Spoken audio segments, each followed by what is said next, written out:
Selamat datang di GBI Bukit Sian. Sebelum beribadah, mari simak beberapa informasi berikut ini. Datanglah bersama keluarga dan orang terkasih. Rasakan lawatan kasih dan kuasa Tuhan dalam ibadah dan pertemuan-pertemuan di GBI Bukit Sian.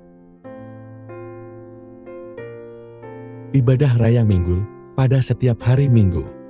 Pukul 7 pagi di Main Hall GBI Bukit Sian. Ibadah Kids, ibadah anak. Pada setiap hari Minggu, pukul 7.30 pagi. Di Upper Room GBI Bukit Sian. Bersamaan dengan ibadah Raya Minggu.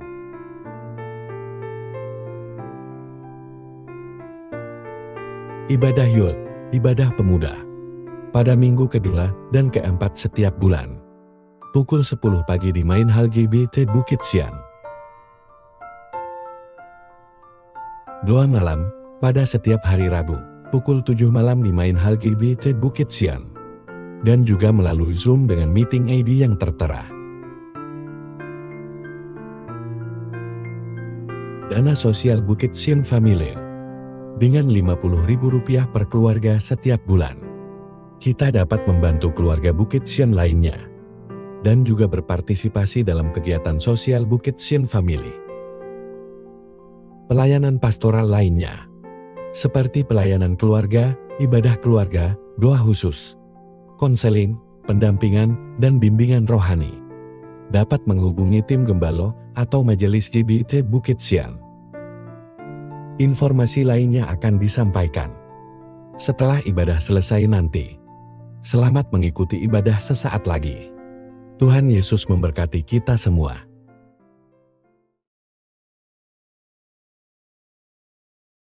Saudaraku, dalam satu perjalanan yang jauh selalu ada tempat untuk berhenti. Tempat berhenti untuk istirahat sejenak, baru kemudian melanjutkan perjalanan. Ya, saat ini perjalanan lewat jalan tol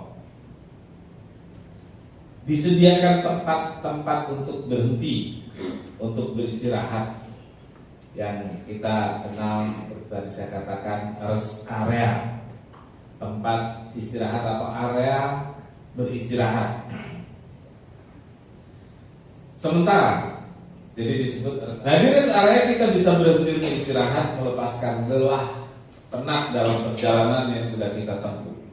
Di rest area itu kita juga bisa makan, minum, tinggal pilih ya.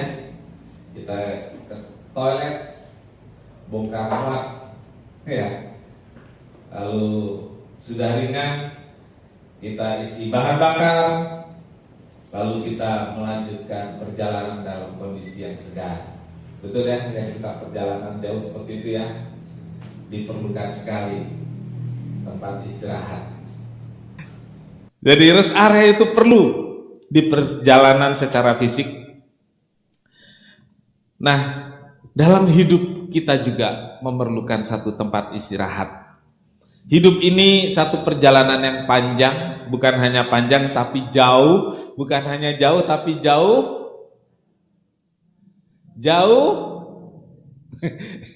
Ada yang jauh sekali, ada yang banget. Jauh sekali kalau dalam hidup ini hanya sekali soalnya saudaraku. Gitu ya. Jauh sekali. Jadi jauhnya cuma ada yang 2 kali enggak? Enggak ada, saudaraku. Yang ada hanya sekali, kita hidup 1 kali. Jadi perjalanan kita jauh sekali. Dalam perjalanan itu, saudaraku, dalam perjalanan hidup saya, perjalanan hidup saudara, pasti ada yang namanya lelah, jenuh. Ya, masing-masing pribadi punya kelelahan sendiri-sendiri. Ya. Seringkali kita pikir, kalau dia mah nyaman, gak pernah capek, seneng terus. Padahal orang itu gitu ya, orang itu yang kita bilang punya kelelahannya sendiri. Kita gak tahu. Gitu. Masing-masing juga punya kejenuhannya sendiri. Saudara, kita pikir orang itu, dia mah gak ada bosan-bosannya, gak ada jenuhnya hidup. Saudara, pernah nggak mendengar orang yang hidup sangat nyaman di kota, kerja bagus, dia berpikir, nanti kalau saya tua saya nggak mau di kota, saya mau di desa aja, di kampung, saya sudah beli tanah di sana. Pernah ada yang tahu begitu? Jenuh di sini, pengen di kampung. Tapi orang di kampung cita-citanya apa, saudaraku? Kenapa saudara sampai di sini? Kalau saudara kerja, lelah fisik, pulang tidur besok segar lagi. Kalau lelah batin, saudaraku, perlu satu area pribadi untuk melepaskan semua itu. Kejenuhan, kelelahan, masing-masing punya, dan bukan hanya satu, variannya banyak. Seperti COVID, saudaraku. Saudara tahu COVID? Namanya COVID, variannya sebut. Banyak ya. Kejenuhan hidup saudara, namanya lelah, namanya jenuh cuma satu, tapi variannya banyak, jenisnya banyak, dan faktor penyebabnya itu banyak, ya, banyak sekali. Mungkin kita pikir yang membuat hidup ini capek ekonomi, tidak, ya, karena ada orang yang ekonominya sangat mapan, hidupnya juga capek. Masing-masing punya, saudaraku, punya penyebab faktor yang membuat lelah. Kita perlu istirahat sejenak untuk melepaskan kepenatan. Kita perlu istirahat sebentar di rest area hidup untuk melepas kejenuhan, kemudian mengevaluasi diri dan mengumpulkan semangat. Ini yang perlu, saudaraku. Mengumpulkan energi, mengumpulkan konsentrasi, fokus. Kemudian kita melanjutkan perjalanan. Saya ibaratkan perjalanan sekarang berkendara, saudaraku. Kalau udah capek, kita istirahat. Gimana kalau sudah terus melanjutkan? Seger, saudaraku ya, seger. Tadinya udah mulai jalan dari 100 turun nggak sengaja. Ini saudaraku 80, 70, kaget, gas lagi. Ayo, siapa yang suka begitu? Terus belok ke rest area, udah rest area tancap terus gitu kan. Kenapa? Karena dapat energi baru, semangat baru, konsentrasi baru. Tapi kadang kita enggan, saudaraku, berhenti di rest area itu karena masih jauh perjalanan gitu ya. Kalau sekarang nggak terlalu seru di jalan tol, saudaraku. Kalau dulu di jalan biasa itu seru, saudaraku. Kan kita mau cepat gitu ya, duluin, duluin. Begitu ada selah, duluin. Terus kita berhenti, saudaraku. Yang kita duluin tadi dengan santainya lewat, lewat lagi. Saudaraku, setelah peristiwa, sebenarnya saya kasih dalam kurung itu kasus, saudaraku ya, case. Setelah peristiwa atau case semangkuk kacang merah dan hak kesulungan. Ini bicara tentang Yakub, saudaraku. Yakub harus meninggalkan rumah orang tuanya di Berseba dan pergi ke Haran, tempat keluarga dari mamanya, yang berjarak 400 mil. Ya, 400 mil kalau bikin kilometer mungkin sini nggak sampai Semarang ya, 500 kilo lah gitu ya, 500 kilo mungkin sampai ke Pemalang, Batang, itu ya kalau ke arah sana. Dengan berjalan kaki, ya garis bawah itu, dengan berjalan kaki plus seorang diri, ya. Lalu temannya apa, saudaraku? Temannya Yakub yang sendirian itu, temannya rasa bersalah dan rasa takut. Ya, rasa bersalah karena sudah nipu kakaknya. Rasa takut karena kan mamanya bilang, ya, mamanya bilang, cepat kamu pergi. Ribka bilang, nanti kamu dibunuh sama kakakmu. Ayo pergi ke tempat tante. Saudaraku. Jadi di jalan itu ada rasa bersalah yang besar dan rasa takut yang menghantui. Yakub berjalan seharian, mungkin dia sebentar-sebentar nengok ke belakang, siapa tahu dikejar, ya. Di jalan mungkin jalannya juga enggak jalan biasa, jalan cepat, ya, jalan cepat. Seharian penuh, lapar lelah tidak dia hiraukan. Tapi ketika matahari telah terbenam, saudaraku, Yakub berhenti, capek, ya, dia berhenti untuk istirahat. Dan pada saat dia berhenti itulah dia mendapatkan sesuatu yang kemudian membuat dia mampu melanjutkan perjalanan sampai ke Haran. Nah, saudaraku, pagi ini kita akan melihat beberapa hal tentang apa yang terjadi di rest area yang namanya Betel. Ya, kita akan melihat apa yang terjadi di sana. Yang pertama adalah perjumpaan dengan Allah. Jadi di rest area Betel itu yang terjadi adalah perjumpaan dengan Allah. Perjalanan yang dilakukan Yakub dari Berseba menuju Haran merupakan perjalanan yang berat dilakukan seorang diri dan setumpuk masalah yang dihadapi menghantui hidupnya. Yang dialami Yakub bukan hanya kelelahan fisik, tapi juga kelelahan psikis atau kelelahan batin, kelelahan mental. Dan itu semua membuat perjalanan terasa semakin berat, ya. Kelelahan itu menumpuk dalam hidupnya. Penyebabnya keinginan mendapatkan berkat kesulungan. Saudaraku, jadi penyebabnya keinginan mendapat berkat kesulungan. Tapi dia pergi, dia merasa bersalah, dia rasa takut, dan semua itu saat dia berhenti, saudara-saudara, berkumpul di kepalanya. Ya, semua beban itu berkumpul di kepalanya. Coba kalau saudara sedang bergumul, punya masalah, kapan terasa berat? Waktu sendirian. Waktu sendirian itu semua makin terasa berat. Kalau saudara ada teman, saudara bisa ngobrol, dia terlupakan sebentar, gitu ya. Saudara pergi ke mall, terlupakan sebentar. Jadi saudara waktu kecil suka cilukba, ke anak kecilnya cilukba gitu. Jadi waktu saudara ada teman kayak ditutup gitu, lalu teman nggak ada, waktu sendirian, gitu saudara. Itu masalah yang kita hadapi kalau belum diselesaikan. Yakub pergi tidak menyelesaikan masalah, justru dia lari dari masalah. Waktu dia berhenti, saudaraku, Yakub hanya ingin istirahat dari lelahnya. Lalu ia ingin tidur, ia mengambil sebongkah batu untuk dijadikan bantal. Alkitab menyebutnya untuk alas kepala.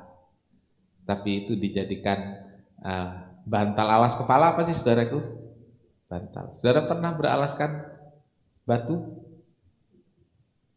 Enggak ya? Berarti saudara tidak pernah belajar silat. Diambil oleh Yakub, dipakai alas tidur. Lalu Sarah Flower Adam tahun 18 sekian dia menuliskan lagunya, ya, berbantal batu pun ku mau rebah. Nanti kita nyanyikan pujian itu. Saudaraku, saat tidur itulah, saat dia nyenyak-nyenyaknya itulah Allah menjumpai Yakub melalui mimpi. Yang terjadi dalam mimpi itu adalah ada tangga yang ujungnya sampai ke langit. Ya. Ada tangga yang ujungnya sampai ke langit. Saudara-saudaraku, pada masa itu agama-agama mempunyai cara untuk menjumpai Allahnya. Jadi pada masa Yakub itu kan sudah banyak masyarakat, juga udah banyak penduduk di bumi, dan masing-masing punya kepercayaan, kita sebut saja agama. Ya, masing-masing punya agama, dan agama mengajarkan bagaimana cara menjumpai Allah. Sampai hari ini yang namanya agama adalah memberitahukan cara bagaimana bisa menjumpai Allah. Itu agama. Nah, beda dengan kita orang Kristen. Allah menjumpai kita. Allah mencari saya dan mencari saudara yang berdosa untuk diselamatkan. Tapi dari dulu usaha manusia melalui kepercayaan itu mencari cara bagaimana bisa menjumpai Allah. Dan pada masa itu cara yang dilakukan adalah karena mereka yakin Allah itu ada di tempat yang maha tinggi. Betul? Maha tinggi itu di atas. Lalu mereka membangun tempat-tempat tinggi, ya. Membangun tempat-tempat tinggi pakai anak tangga. Kalau mereka ada di tempat tinggi, Allah yang diyakini di tempat tinggi itu akan menjumpai waktu mereka berdoa di tempat yang tinggi. Ingat Menara Babel? Dan Menara Babel itu dibuat dengan semangat bagaimana bisa menjumpai Allah. Dan semangat membangunnya adalah sama seperti di mimpi Yakub, yang puncaknya sampai ke langit. Jadi Menara Babel itu dibangun dengan satu tujuan yang puncaknya sampai ke langit. Kira-kira berapa lantai ya waktu itu? Berapa meter ya kesanggupan teknologi waktu itu? Ketemu Allah enggak? Mereka yakin kalau sampai di tempat tinggi, Allah akan dengan mudah menjumpai mereka. Karena mereka juga ada di tempat yang tinggi. Sekarang bangunan tertinggi di dunia di mana? Ya? Berapa meter?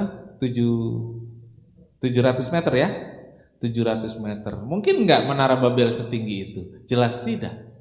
Teknologinya belum sampai ke sana. Tapi pada masa itu itulah yang paling tinggi, dicita-citakan paling tinggi.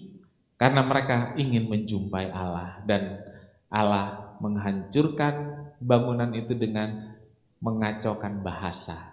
Nah, dalam mimpi Yakub, Allah memberi pernyataan melalui mimpi, yaitu ada tangga yang ujungnya sampai di langit. Hal ini bisa dimengerti Yakub karena memang itulah kepercayaan yang ada pada masa itu. Artinya kalau Allah memberi mimpi ini gitu ya, Yakub akan mudah dimengerti. Yakub akan mudah mengerti. Allah nggak mau ngasih tahu sesuatu yang sulit kita mengerti. Jadi Allah kasih tahu. Allah yakin kita ngerti.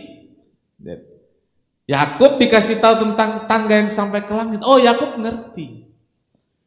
Allah menjumpai dia. Menjumpai dia. Apalagi kemudian dikatakan ada Allah berdiri di sampingku. Di samping dia gitu saudaraku.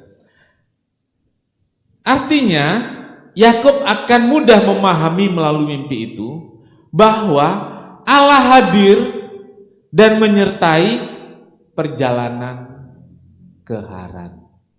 Itu saja poinnya.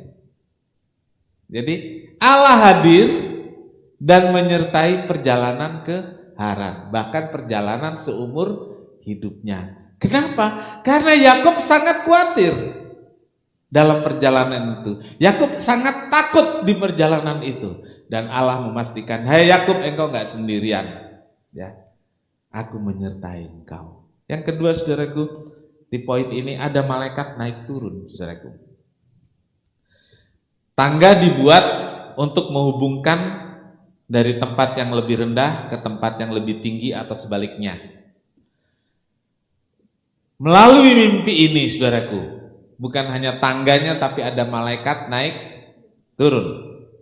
Allah ingin memberitahu kepada Yakub bahwa hidupnya dan perjalanannya tidak lagi sendirian, ada malaikat dari sorga yang naik turun dari langit untuk mendampingi dan menyertainya. Ada malaikat saudaraku. Nah, sebagai orang percaya, kita juga yakin bahwa hidup dan perjalanan kita selalu terhubung dengan Tuhan dan sorga. Amin. Perjalanan saya, perjalanan saudara selalu terhubung dengan Tuhan dan sorga. Ada malaikat yang menyertai saya dan saudara. Ada penyertaan Tuhan yang selalu bersama saya dan saudara untuk menjaga, memelihara, dan melindungi. Mazmur 91 ayat 11, kita baca sama-sama, mulai alamatnya.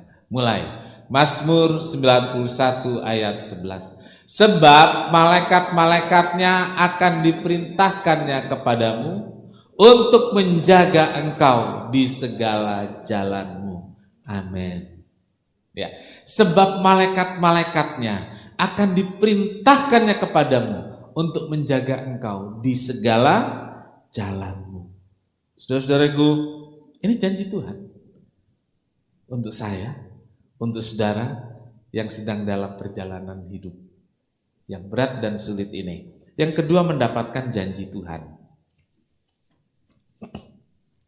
Janji dan berkat Tuhan yang sesungguhnya diperoleh Yakub bukan dari Ishak saat memberikan berkat kesulungannya. Itu hasil penipuan gitu ya. Semangkuk kacang merah, saudara-saudariku, dan sup dari hasil motong lembu sendiri, bukan dari buruan. Ya, saudara-saudariku, ketika Esau pulang dengan lapar, dia menghirup wangi sop. Kalau masak sop itu wangi ya, saudara ya. Makanya saya nggak pernah masak sop pagi-pagi di sini untuk hari Minggu. Jadi kalau saya masak sop, ruangan ini wangi, selesai kebaktian, saudara kan nggak pulang. Padahal saya hanya semangkok masaknya. Ya. Jadi saudaraku, kita pikir, atau maksud saya Yakub pikir, itulah berkat yang akan menyertai dia sepanjang hidupnya, yaitu berkat-berkat kesulungan yang diperoleh dari Ishak. Tetapi ternyata saudaraku, berkat yang sesungguhnya yang diperoleh Yakub adalah ketika dia berada di rest area yang namanya Betel. Ya. Ketika dia berhenti dari segala kelelahannya, ketika dia berhenti dari segala kesibukan pikirannya, di sanalah Allah menjumpai Yakub dalam mimpi, lalu memberikan harapan, memberikan kepastian melalui janji-janji. Dan itulah yang membuat Yakub bisa terus berjalan menghadapi masa depannya. Ada harapan dan kepastian sehingga Yakub tidak ragu lagi melangkah. Saudaraku, ada janji penyertaan dan perlindungan Tuhan. Ya.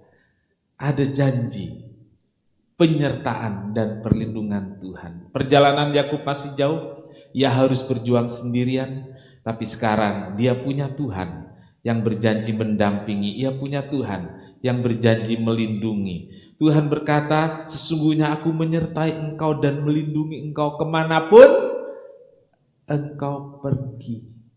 Ya, kemanapun engkau pergi. Ini janji Tuhan. Kemudian yang kedua, janji bahwa tempat Yakub berbaring akan menjadi miliknya. Saudaraku, saya langsung teringat tentang janji Tuhan kepada Abraham, kakeknya. Ya. Janji Tuhan kepada Abraham begini, saudaraku. Pergilah kamu dari negeri ke tempat yang akan kutunjukkan kepadamu. Saya pikir janji yang gak jelas ini. Benar gak? Jelas gak sih janjinya? Kenapa Abraham mau? Karena dia yakin dengan Tuhan. Tapi kan gak jelas kemana gitu loh. Itu janji Tuhan kepada Abraham. Tapi janji Tuhan kepada Yakub beda. Apa kata Tuhan dalam mimpi? Tempat engkau berbaring. Jelas gak saudaraku? Tempat tempat engkau berbaring akan menjadi milikmu, akan kuberikan kepadamu dan keturunanmu. Sampai hari ini, yang namanya tanah Israel. Sampai hari ini. Jadi dari Abraham dilanjutkan ke Ishak dan Yakub. Jadi dari Abraham kita pikir nggak jelas, tapi makin diperjelas kemudian kepada Yakub. Saudaraku, kepada Yakub dengan jelas dikatakan tempat engkau berbaring. Tempat engkau berbaring. Kan kecil saja saudaraku. Panjangnya berapa kira-kira? Kayak kuburan lah. Gitu ya. 1x2 meter tempat kita berbaring. Gitu. Ya sekarang ada ranjang 2x2. Tapi dari awalnya mah ranjang itu ya 1 orang. Kayak kuburan. Jadi kalau saudara mau tahu rasanya gimana nanti di kuburan, gampang ya, itu tempat tidur sudah.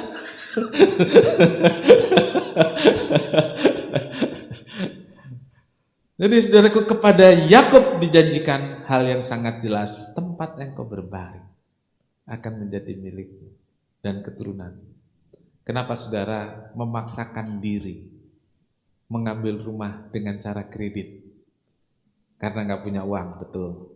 Tapi saudara ingin memastikan tempat saya berteduh ini akan menjadi milik saya dan keturunan saya. Walaupun sepetak tanah, rumah kecil. Ya. Yakub ini baru bayar DP, dia baru berbaring di situ. Tapi karena Allah hadir di situ, Tuhan janji tempat ini akan kuberikan kepadamu dan keturunanmu. Gitu. Lalu janji keturunan. Ya, Tuhan janji bahwa keturunanmu akan menjadi seperti debu tanah banyaknya. Kepada Abraham dijanjikan hal yang sama, diulangi kepada Yakub.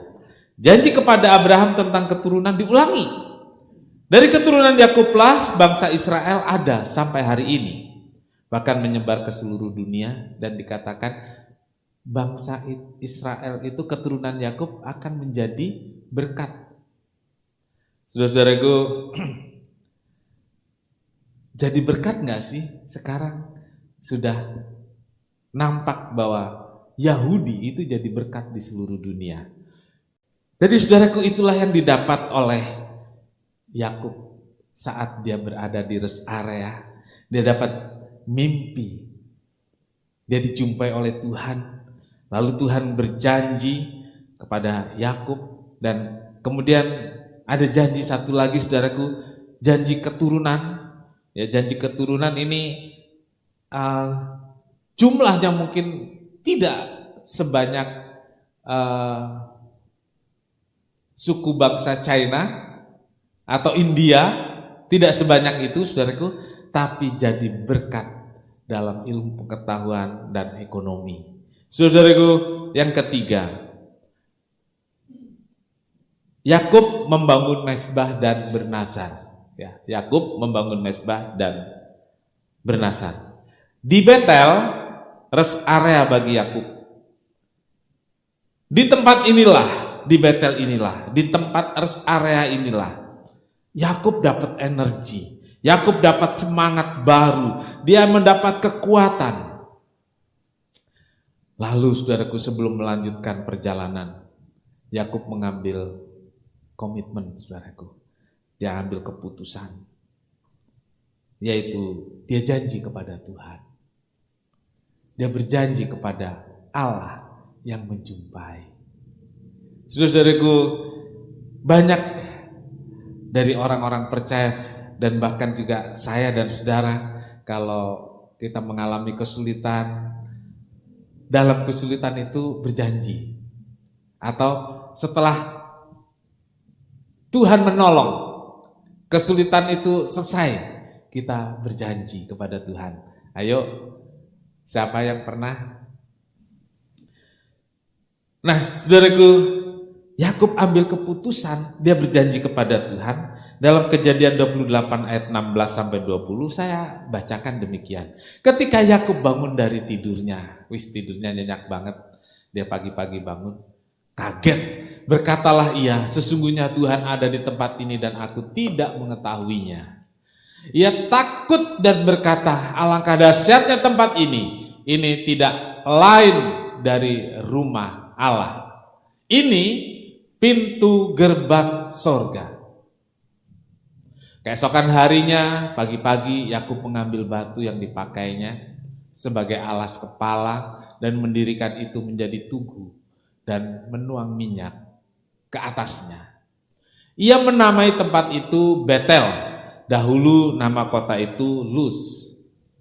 Lalu bernasarlah Yakub, ini janji Yakub, jika Allah akan menyertai dan akan melindungi aku di jalan yang kutempuh ini, memberikan kepadaku roti untuk dimakan dan pakaian untuk dipakai, sehingga aku selamat kembali ke rumah ayahku, maka Tuhan akan menjadi Allahku. Dan batu yang kudirikan sebagai tugu ini akan menjadi rumah Allah, dan segala sesuatu yang engkau berikan kepadaku akan selalu kupersembahkan 1/10 kepadamu. Amin. Saudaraku, isi janji Yakub dimulai ayat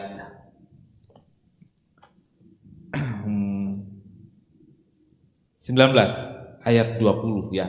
Lalu bernasarlah Yakub. Coba ayat 20.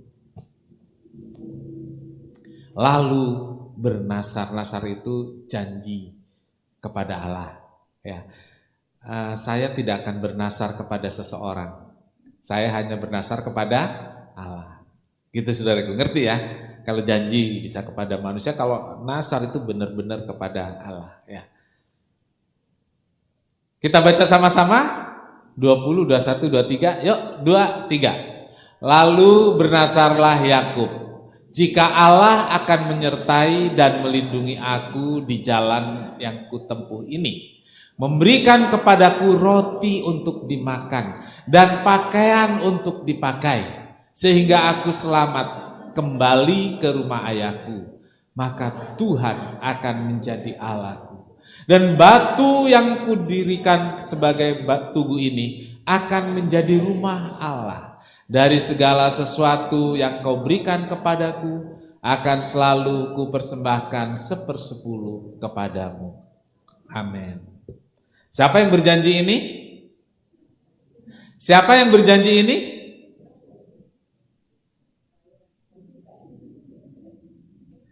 Loh. Coba siapa yang berjanji? Yakub, kan tadi saudara baca. Maka bernasarlah Yakub. Berarti kalau saudara mengaku ya kita ganti yuk. Maka bernasarlah saya. Mau enggak?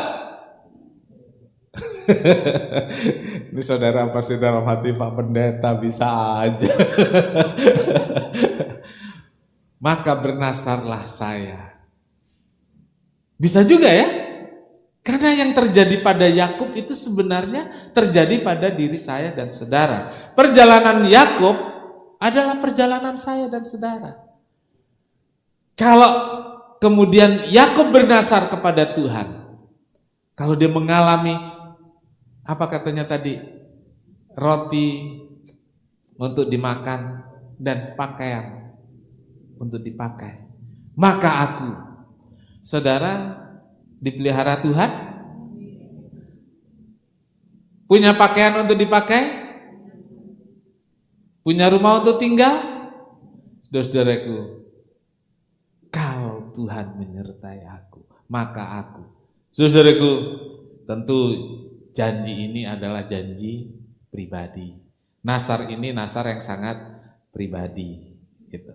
Saudara-saudara, setelah berjalan seharian, malam tidur dengan nyenyak, sebenarnya Yakub tidak terganggu oleh mimpinya. Ya. Dia tidur nyenyak. Biasanya saudara kalau tidur nyenyak, ada mimpi, terbangun nggak malam itu? Ya, ini beda umur, beda cerita saudaraku. Di umur-umur yang 50 tahun ke atas seringkali kalau udah bangun lupa mimpinya. Ayo, siapa yang sering begitu? Yakub, runut dia ingat mimpinya itu. Waktu bangun pagi hari dia kaget. Sampai dia bilang alangkah dahsyatnya tempat ini. Allah ada di sini. Ini rumah Allah. Ini pintu gerbang surga. Saudaraku, Yakub mengatakan seperti itu. Dan kemudian Yakub menamai tempat itu Betel. Betel artinya rumah Allah. Nah, setelah itu Yakub berjanji, Tuhan akan menjadi Allahku. Ya. Tuhan akan menjadi Allahku. Artinya apa, saudaraku? Yakub tidak akan menyembah Allah lain kecuali Allah yang menjumpai dia dalam mimpinya. Karena sama seperti sekarang, saat itu juga banyak kepercayaan lain yang memanggil Allahnya. Yakub berjanji bahwa dia tidak akan menyembah Allah yang lain kecuali Allah yang menjumpai dia dalam mimpinya. Gitu. Yang waktu itu Allahnya Yakub belum dikenal ya namanya. Nanti kemudian setelah zaman Musa baru Tuhan mengenalkan dirinya yang dengan sebutan Aku adalah Aku. Ya. Lalu janji yang kedua, saudaraku, membangun mezbah. Ya. Membangun mezbah ini adalah bentuk tanggung jawab dalam hubungan dengan Tuhan. Membangun mezbah, satu tempat yang dikhususkan untuk membangun komunikasi dengan Tuhan. Jadi saudaraku, minggu lalu kita bicara tentang doa bersama, kemarin Rabu, Sabtu bicara tentang doa bersama. Ya, masing-masing kita harus membangun mezbah. Ya. Membangun mezbah itu tempat kita berkomunikasi dengan Tuhan. Bagi Yakub itu tanggung jawabnya, di mana dia mendapat mimpi dan Allah menjumpai, di tempat itulah dia mendirikan tugu dan membangun mezbah. Saudara, buatlah mezbahmu. Tugu itu adalah peringatan, saudaraku, untuk memperingati. Ada kan satu tempat, mungkin di ujung tempat tidurmu, begitu bangun saudara bisa duduk sebentar di sana, berlutut sebentar di sana. Rabu kemarin dan Sabtu kita mulai doa dengan berlutut. Marilah kita membangun mezbah pribadi kita, marilah kita membangun mezbah bersama-sama, kita berdoa bersama-sama, menjadi tempat kita mewujudkan tanggung jawab pribadi kita dengan Tuhan. Bangunlah mezbah. Yakub membangun mezbah sebagai bentuk tanggung jawab dalam hubungannya dengan Tuhan. Lalu bagaimana tanggung jawab kita dalam hubungan dengan Tuhan? Sudahkah kita membangun mezbah? Kalau belum, marilah. Kalau yang sudah membangun mezbah, ayo dengan terus-menerus kita bangun mezbah itu. Yang terakhir, saudaraku, ada tugu batu dan peringatan. Tugu peringatan dibuat agar tidak lupa kepada Allah yang telah menolongnya. Yakub membangun tugu supaya dia tetap ingat bahwa ada Allah yang menjumpai, ada Allah yang berjanji untuk menyertai. Jadi Yakub membuat tugu itu setidaknya untuk mengingatkan diri sendiri. Saudara, pernahkah saudara membuat sesuatu untuk mengingatkan diri sendiri? Saya rasa kita jarang, ya. Apa saja bisa dipakai. Saudara pernah punya barang yang saudara simpan dan maksudnya mengingatkan dulu, gitu ya. Dulu saya mulai perjuangan dengan ini. Ayo, ada? Saya pikir ada, saudaraku. Saya punya Alkitab yang masih saya simpan sampai sekarang. Itu Alkitab pertama yang saya miliki dan saya baca, saya simpan sampai sekarang. Saya kalau lihat Alkitab itu, aduh rasanya gimana, saudaraku. Buatlah tugu peringatan. Yakub membuat tugu peringatan. Dia ingat Tuhan. Dia ingat bagaimana Tuhan menolong. Kalau ada tugu peringatan yang kita buat, kita ingat semua karena kemurahan Tuhan, tapi ada orang-orang yang menolong. Nah, kemudian saudaraku, dia berjanji juga akan mempersembahkan 1/10 dari semua berkat yang Tuhan berikan. 1/10. Jadi saya ingin memberitahu saudara, kan sekarang lagi ramai soal perpuluhan, masih muncul-muncul lagi. Saudara, perpuluhan itu bukan Taurat. Jangan salah. Ya. Taurat tidak mengatur 1/10. Jadi penentang-penentang itu kan mengatakan Tuhan Yesus sudah menggenapi Taurat, jadi nggak usah dilakukan Taurat. 1/10 bukan Taurat. Abraham melakukan sebagai rasa terima kasih dan tunduknya kepada Allah. Yakub melakukan sebagai rasa terima kasih dan tunduknya kepada Allah. Jadi saudaraku, 1/10 itu bagi orang yang melakukan adalah tanda dia tunduk kepada Sang Pemberi. Tanda bahwa dia mengakui kedaulatan Tuhan yang memelihara hidupnya. Sulit untuk memahami tingkat ini. Iya, karena biasanya orang melakukan itu karena peraturan. Tapi kalau karena kesadaran, perlu waktu untuk sadar. Gitu kan. Jadi kalau belum sadar ya nggak apa-apa, saudaraku. Ya, Tuhan bukan debt collector, saya katakan. Tetapi saudaraku, kita belajar dari Yakub. Nggak ada yang kasih tahu dia, tapi mungkin dia belajar dari orang tuanya. Dan dia berjanji. Dia berjanji untuk tunduk kepada Allah yang berdaulat atas hidupnya. Dia memberikan 1/10 kepada Allah. Ini janji, ini nasar dari Yakub kepada Tuhan. Saudara-saudaraku, kita semua perlu rest area. Saya nggak tahu rest area saudara di mana, tapi perlu satu waktu kita bertemu dengan Tuhan secara pribadi. Bisa kita luangkan waktu itu sendiri, tapi kadang-kadang saudaraku, Tuhan paksa kita melalui persoalan, melalui penyakit, melalui kegaduhan dalam keluarga, melalui pergumulan-pergumulan hidup lainnya. Dan kalau kita mengalami itu, berhenti saudaraku, jangan jalan terus. Jangan memaksakan ini harus gini, ini harus gitu. Berhenti, pasrah kepada Tuhan dan Tuhan akan memberitahu sesuatu yang membuat saudara punya energi dan semangat untuk melanjutkan perjalanan hidupmu dan hidupku. Amin. Tuhan Yesus memberkati. Dan menarik sekali saudaraku, berbantal batu pun kadang-kadang kita harus tidur berbantal batu dalam penderitaan, dalam pergumulan kita. Tapi kalau kita mau berhenti dari semua kekisruhan pikiran dan hati kita, Tuhan membuat tangga yang ujungnya sampai ke langit. Itu menguatkan dan menghiburkan kita. Bait ketiga,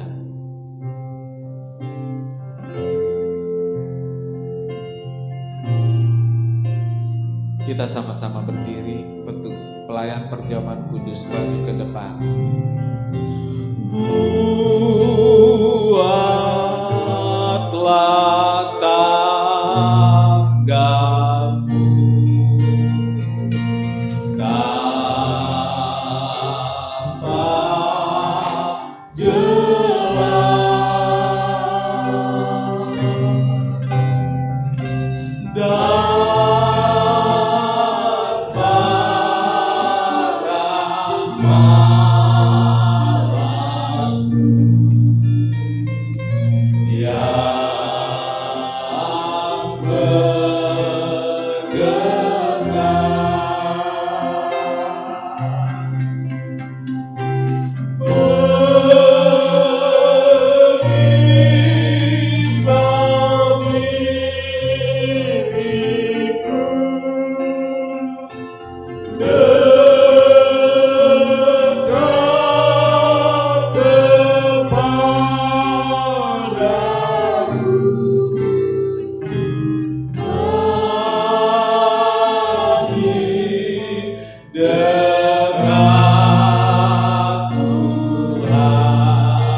Kita angkat tangan kita, inilah laguku.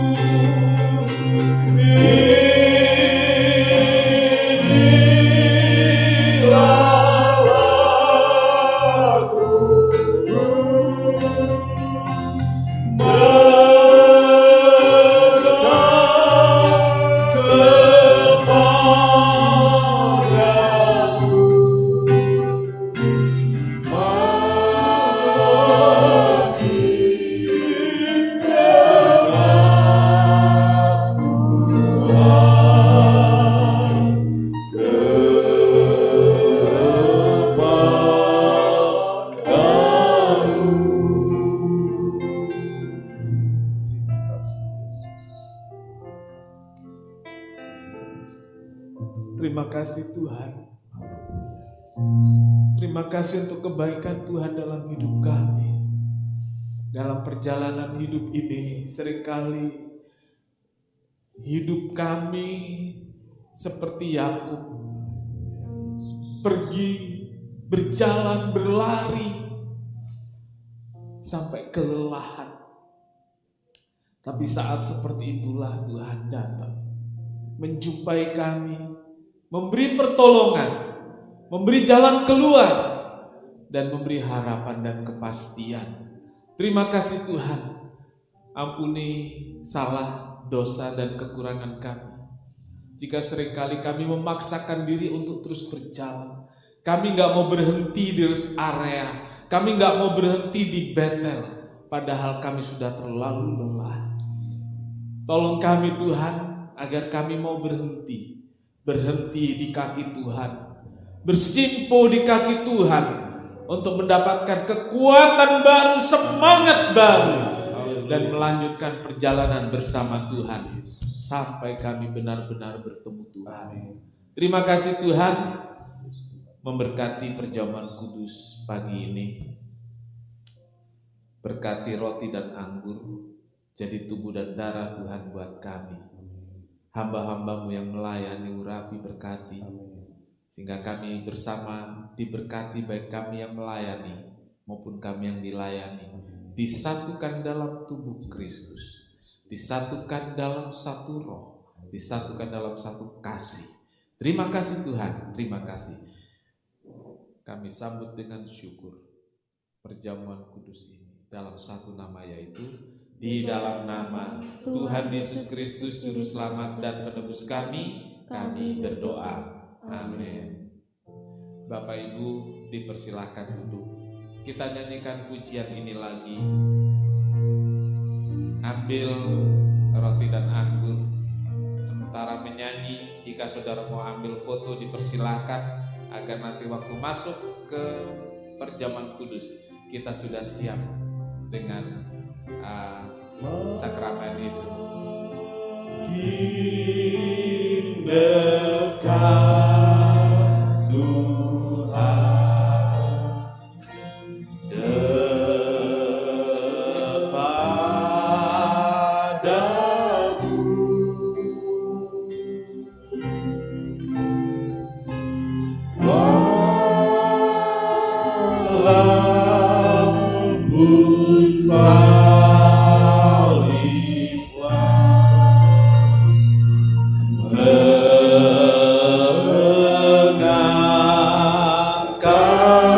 walaupun inilah laguku.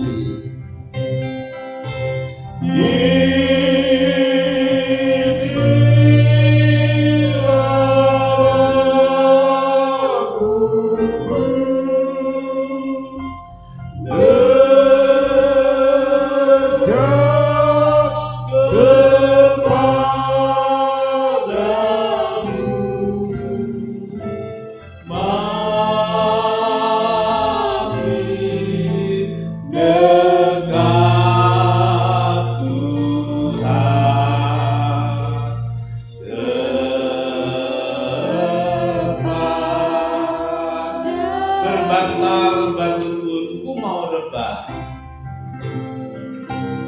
Berbantal batu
kepala kita. Angkat roti tinggi-tinggi. Kita meninggikan Yesus, Tuhan dan Raja kita, yang sudah mati disalibkan untuk kita. Tubuhnya dihancurkan, dipecah-pecahkan, supaya kita mendapatkan hidup. Dengar firman Tuhan. Dan sesudah ia mengucap syukur, ia memecah-mecahkannya dan berkata, inilah tubuhku yang diserahkan bagi kamu. Lakukanlah ini sebagai peringatan akan daku. Saudara, roti yang kita angkat bersama bukankah persekutuan dengan tubuh Kristus? Haleluya. Makan dengan percaya dalam nama Tuhan Yesus.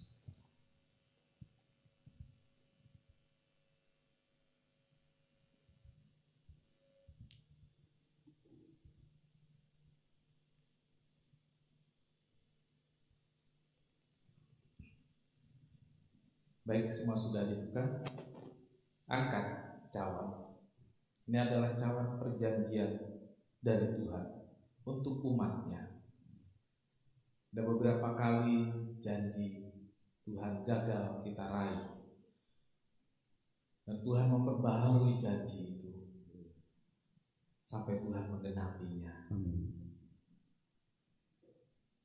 Darah ini adalah darah perjanjian yang memberikan kita kekuatan baru, semangat baru, kesembuhan, sehingga kita bisa berjalan terus dengan kekuatan yang baru bersama Tuhan sampai kita bertemu Tuhan. Dengarkan firman Tuhan.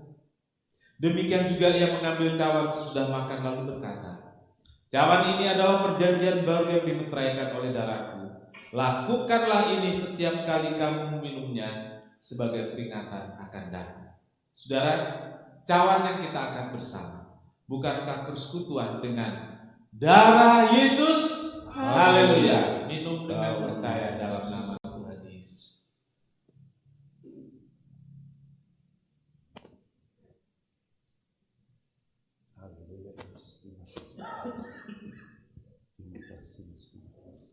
Haleluya, haleluya.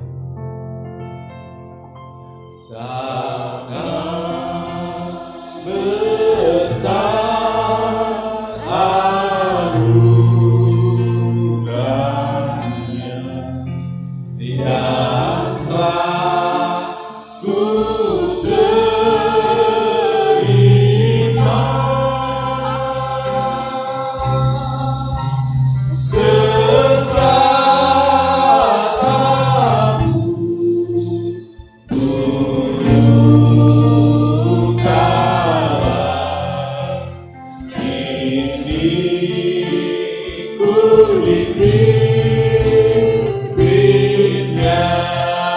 Kita angkat tangan ucapkan syukur.